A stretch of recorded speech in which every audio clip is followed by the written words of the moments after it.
మనందరికీ ఏదైనా సమస్య ఎదురవ్వగానే దాన్ని ఎలాగైనా పరిష్కరించాలని వెంటనే ఏదో ఒక దారి వెతుకుతాం కదా. కాని అసలు సమస్య అక్కడే మొదలవ్వొచ్చేమో. ఈరోజు మనం మన ఆలోచనా విధానాన్నే మార్చేసే ఒక కొత్త పద్ధతి గురించి మాట్లాడుకుందాం. సరే, ఒక పెద్ద సమస్య వచ్చి పడింది అనుకోండి. మనలో చాలామంది వెంటనే ఏం చేస్తాం? మనసులోకి టక్కున వచ్చిన మొదటి ఐడియా వైపు దూసుకెళ్తాం. కాని ఇక్కడే ఓ చిన్న ట్విస్ట్ ఉంది. ఆ మొదటి ఆలోచనే కొన్నిసార్లు మనల్ని పెద్ద తప్పులో పడేయొచ్చు. అంటే మనకు వెంటనే కనిపించే ఆ పరిష్కారం మనల్ని ఒక ఉచ్చులో బంధించి ఇంకా మంచి మంచి అవకాశాలు మన కంటికి కనపడకుండా అడ్డుకుంటుందన్నమాట. దీన్నే స్పష్టమైన పరిష్కార ఉచ్చు అంటారు. అంటే కళ్లకు కనిపించే మొదటి సులభమైన దారిని గుడ్డిగా ఎంచుకోవడం. ఇలా చేయడం వల్ల మనలోని అసలైన సృజనాత్మకతకు తాళం వేసినట్టే. బహుశా ఇంకా ఎన్నో అద్భుతమైన ఐడియాలు మనకోసం ఎదురుచూస్తున్నాయేమో. మరి ఈ ఉచ్చులో పడకుండా తెలివిగా ఎలా ఆలోచించాలి? ఇక్కడే వస్తుంది ఈ చాలా చాలా సింపుల్ 2 దశల ఫ్రేమ్వర్క్. ఇది మన ఆలోచనా విధానాన్నే పూర్తిగా మార్చేస్తుంది. చూశారా ఎంత సింపుల్గా ఉందో? ఫస్ట్ ఎన్ని వీలైతే అన్ని ఐడియాలు బయటకు తీయాలి, అంతే. ఆ తర్వాతే వాటిలోంచి ఏది బెస్ట్ అని సెలెక్ట్ చేసుకోవాలి. ఈ రెండింటినీ వేరువేరుగా చూడటంలోనే అసలు మ్యాజిక్ అంతా దాగుంది. సరే, పదండి మొదటి స్టెప్లోకి దూకేద్దాం. ఐడియాలను పుట్టించడం. ఇక్కడ మన మెదడును 2 భిన్నమైన పద్ధతుల్లో వాడొచ్చు. ఒకటేమో మన బ్రెయిన్లో ఉండే ఓ లెక్కల మాస్టర్ లాంటిది. అంటే ఒక పద్ధతి ప్రకారం ఉన్న అన్ని ఆప్షన్స్ని లైన్గా పేర్చుకోవడం. రెండోదేమో మనలోని ఆర్కిస్ట్ లాంటిది. అంటే ఎలాంటి రూల్స్ లేకుండా కొన్నిసార్లు పిచ్చిగా అనిపించే ఐడియాలను కూడా బయటకు తీసుకురావడం. నిజమైన మ్యాజిక్ ఎక్కడుందంటే ఈ రెండింటినీ కలపటంలోనే. కేవలం లెక్కలు వేస్తే కొత్తదనం మిస్ అవుతుంది. కేవలం సృజనాత్మకంగా ఆలోచిస్తే వాస్తవానికి దూరంగా వెళ్ళిపోవచ్చు. కానీ ఈ లెక్కల మాస్టర్ని, ఆర్టిస్ట్ని కలిపి పనిచేయించినప్పుడే మనకు ఊహించని అద్భుతమైన పరిష్కారాలు దొరుకుతాయి. ఓకే, ఇప్పుడు మన దగ్గర బోలెడన్ని ఐడియాల లిస్ట్ రెడీగా ఉంది. ఇప్పుడు రెండో దశ. వీటిలోంచి ఒకదాన్ని ఎలా ఎంచుకోవాలి?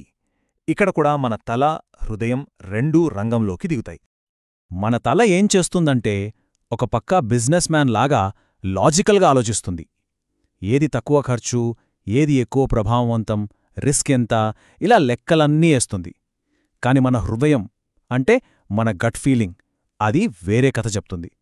ఏది మనసుకు నచ్చుతుంది, ఏది సరైనదిగా అనిపిస్తుంది అని మనకు చెబుతుంది. మరి ఆ మనసు మాట ఎలా వినాలి? సింపుల్. మనల్ని మనం ఈ ప్రశ్నలు అడగాలి. ఏది మనల్ని నిజంగా సంతోషంగా ఉంచుతుంది? ఏది మన పని వాతావరణానికి సరిగ్గా సూటవుతుంది? కొన్నిసార్లు లెక్కలు చెప్పలేని సమాధానం మనసు చెప్తుంది.